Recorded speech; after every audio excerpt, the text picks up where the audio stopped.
মানুষের এই সংসারে জীবনযাপন করার জন্য কিছু জিনিসের প্রয়োজন পড়ে। এমন কিছু আবেগ, এমন কিছু বস্তু আছে যেগুলো তার প্রয়োজন হয়। কিন্তু সবথেকে বেশি যে জিনিসটা তার প্রয়োজন হয় সেটা হলো সম্মানের। আমাদের ভালো লাগে যখন কেউ আমাদের সম্মান করে। আমরা কাউকে সম্মান করলে তারও সেটা ভালো লাগে। কিন্তু আপনি দেখবেন যে সংসারে বেশিরভাগ মানুষ দুটি মাপদণ্ডের ভিত্তিতে সম্মান করেন। হয় বয়স দেখে করেন বা উপার্জন দেখে, অর্থাৎ সেই ব্যক্তি কতটা উপার্জন করেন। এবার ভেবে দেখুন, এটা আবশ্যক নয় কারোর বয়স যদি বেশি হয় তার বুদ্ধিও ততটাই বেশি হবে। আবশ্যক এটাও নয় যে কোনো ব্যক্তি যদি অত্যন্ত ধনী হন বা তার মনও নির্মল হবে বা তিনি সৎকর্ম করবেন বা এমন কোনো কর্ম করবেন যাতে উনি সম্মান লাভ করতে পারেন। হতে পারে উনি ধনী কিন্তু দুশ্চরিত্র। সেই জন্য বয়স বা উপার্জন দেখে কোনো ব্যক্তিকে সম্মান করবেন না। কর্ম দেখুন। যদি গভীরভাবে ভেবে দেখেন তাহলে দেখবেন যদি কোনো মানুষ কোনো সৎকর্ম করেন তাহলে তার প্রতি হৃদয় থেকে সম্মান জাগ্রত হয়। এটাই হলো সেই সম্মান যা অর্জন করতে হবে। বয়স আজ আছে, কাল আরো বৃদ্ধি পাবে। উপার্জন আজ আছে, কাল সেটা কমে যেতেও পারে। কিন্তু যদি আপনি নিরন্তর শুভকর্ম করতে থাকেন তাহলে আপনি মৃত্যুর পরেও অমর হয়ে থাকবেন। আসুন আমার সাথে ভালোবেসে বলুন, রাধা রাধা।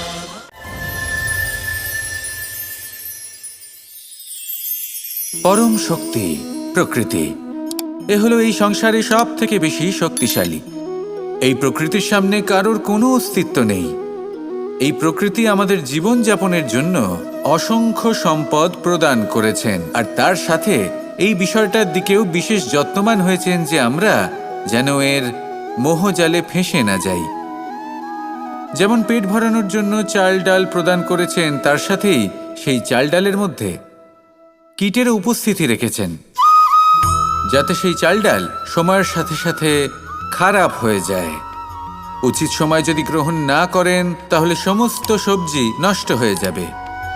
যেমন আমাদের এই মনুষ্য শরীর, তা সে যতই সুন্দর হোক না কেন, মৃত্যুর পরে এই শরীরে পচন ধরে, যাতে এই শরীর থেকে দুর্গন্ধ বেরোয়। এমনটা প্রকৃতি কেন করেছে?